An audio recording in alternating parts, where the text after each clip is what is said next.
So, Shil, it's nice to have you here. Thanks, And Anton. I'm just thought maybe it'd be good for our viewers and for myself to know a little bit more about your training background.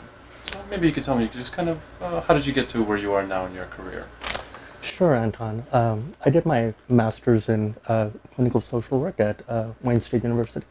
And then after that, I did an intensive postmaster's fellowship at psychiatric and psychological specialties.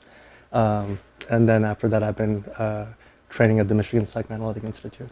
Sounds like quite a rigorous path. I mean, and I know that before coming to the field of mental health, you also have quite an extensive background in training in philosophy and religious studies, right? So you I have did. quite a background that you're bringing to the profession as somebody who has life experience and a lot of training to help people you work with, right?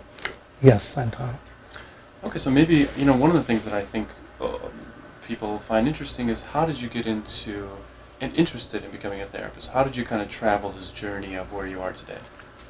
Well, Anton, it's a good question.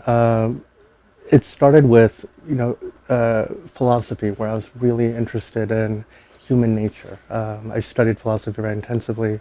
And then after that, I also was a software developer because of my interest in problem solving. Hmm. But what I realized is that there's so much gratification in being able to solve, being able to collaborate with a person to solve that person's problem or understanding and working through that person's symptoms. Right. It sounds like what you're saying is that maybe a little bit in contrast to software development or philosophy, here as a therapist you have a chance of working directly, one-on-one, let's say, or with a family, with the issues that brought somebody to treatment and kind of get to the root of some of those challenges. Kind of a very direct, thoughtful, caring opportunity for them. That's exactly it. Yeah. Okay, well, that's great to hear.